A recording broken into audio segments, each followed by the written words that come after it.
বিভিন্ন ধর্মগ্রন্থ থেকে সেই ধর্মের অরিজিন সম্পর্কে জানা যায়, কিন্তু কোনো ধর্ম কিভাবে তৈরি হয় এটা স্বচক্ষে দেখার কোনো উপায় আছে? চলুন আমরা জেনে নিই।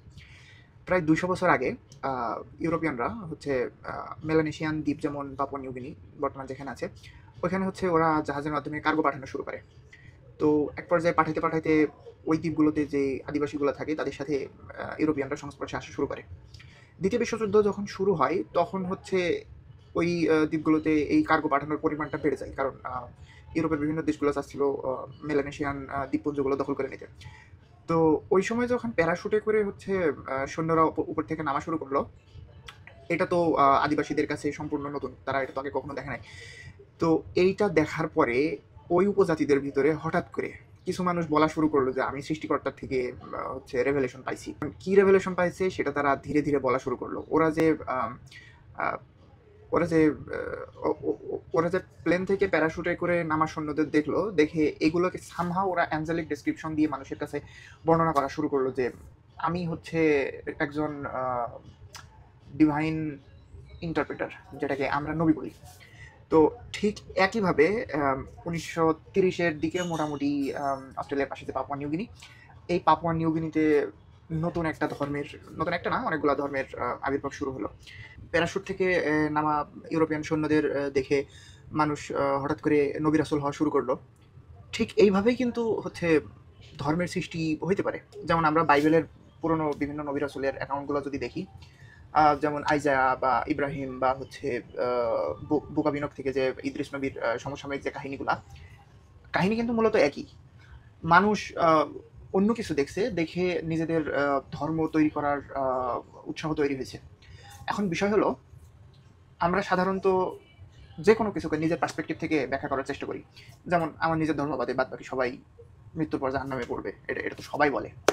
কিন্তু আমরা যদি দ্বিতীয় বিশ্বযুদ্ধের সময় যে কার্গো কাল্ট যেটা ঘটলো, এটাকে হচ্ছে যে কার্গো কাল্ট বলে, আপনারা গুগল করলে জানতে পারবেন।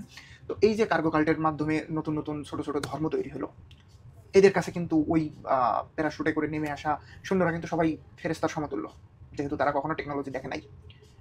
তো এইভাবে যদি সবগুলো ধর্ম তৈরি হয়, এখনো কিন্তু গত ২০০ বছর থেকে ওই ফ্রেঞ্চ মেলানেশিয়ান যে হচ্ছে যে দ্বীপগুলো আছে সেখানে কিন্তু ওই ধর্মগুলো এখনো চলমান, স্টিল ডেভেলপিং, কিন্তু অরিজিন পয়েন্ট কিন্তু ওই ১৯৩০ বা ২০-এর দিকে। এখন প্রশ্ন হলো, আধুনিক মানুষ বা হোমোসেপিয়ান তারা যদি ২ লক্ষ বছর আগে যদি তাদের অরিজিন পয়েন্ট ২ লক্ষ বছরই ধরেন, আর আমরা হচ্ছে লেখালেখি শুরু করছি ব্যাবিলনিয়ান সভ্যতা থেকে, অর্থাৎ ৬০০০ বছর, তো ২ লক্ষ বছরের ৬০০০ বছর পার্সেন্টেজ ওয়াইজ কিন্তু মাত্র ৩%। অর্থাৎ আমরা পুরো মানব ইতিহাসের মাত্র ৩% ডকুমেন্টেড হিস্টোরি জানি। এর ভিতরেই আমরা সবকিছু নিজেদের পার্সপেক্টিভ থেকে ব্যাখ্যা করার চেষ্টা করছি। মানে সবকিছু নিজেদের পার্সপেক্টিভ থেকে, যেমন আমরা বলি আমার ধর্মবাদে সবাই জাহান্নামে যাবে। তো আপনি যদি কার্গো কাল্টের ব্যাপারে দেখেন তাহলে বিষয়টা কেমন হয়? ওদের পার্সপেক্টিভ থেকে অন্য হোমোসেপিয়ান সৈন্য যারা প্লেন থেকে প্যারাশুটে করে নেমে আসছিল, তারা কিন্তু সবাই ডিভাইন, সৃষ্টিকর্তার পক্ষ থেকে নেমে আসছে, এমন একটা ব্যাপার। তাইলে ব্যাপারটা ঠিক এমন না যে পূর্বের যতগুলো ধর্ম বা তাদের যে অরিজিন পয়েন্ট যেভাবে শুরু হয়েছে সেটা হয়তো অন্য কারোর দেখা দেখি তারা অরিজিন পয়েন্টটা ঠিক ওইখান থেকে শুরু করছে। যেমন বুক অফ আইজায়া থেকে হচ্ছে আইজায়া নবী যখন ফেরেস্তাদের একটা বাহন, সে তখনকার সময় তার ভোকাবুলারি দিয়ে যখন সে ব্যাখ্যা করার চেষ্টা করে, সে হয়তো অ্যাডভান্স কোনো টেকনোলজি দেখে ব্যাখ্যা করতে চাচ্ছিল, কিন্তু তার সময়ে ওই ধরনের ভোকাবুলারিগুলো অ্যাভেলেবল ছিল না। সো সে সেভাবে ব্যাখ্যা করছে। হিন্দু মিথোলজিতে যেমন ভিমানা টেকনোলজির ব্যাপারে বলা হয় যে আম, এটা হচ্ছে এক ধরনের উড়ন্ত শহর, ফ্লাইং সিটি। তো এখন একটা ড্রোন তো সবসময় ভেসে থাকতে পারে। তো বড় সাইজের কোনো ড্রোন যদি সোলার পাওয়ার হয় বা অ্যাডভান্স কোনো টেকনোলজি দিয়ে যদি এমন হয় যে সেটা বছরের পর বছর বাতাসে ভেসে থাকে, তো সেইটাকে কি ফ্লাইং সিটি বলা যায়? তো আমি বলছি না কোন ধর্মের অরিজিন কিভাবে হয়েছে, আমরা নিজেদের ধর্মগ্রন্থগুলো থেকে পড়ে জানতে পারি। কিন্তু ব্যাপার হচ্ছে এই কার্গো কাল্ট যেটা তৈরি হয়েছে কিনা ১০০ বছরও হয় নাই, ম্যাক্সিমাম ২০০ বছরও হয় নাই, ওদের কাছে আমরা যারা সভ্য মানুষ, আমরা কিন্তু সবাই ডিভাইন। আমাদের থেকে কিন্তু ওরা শিখছে। সভ্য মানুষদের দেখে ওদের ভিতরে নবী রাসূল আসা শুরু হয়েছে, ডিভাইন রেভেলেশন আসা শুরু হয়েছে।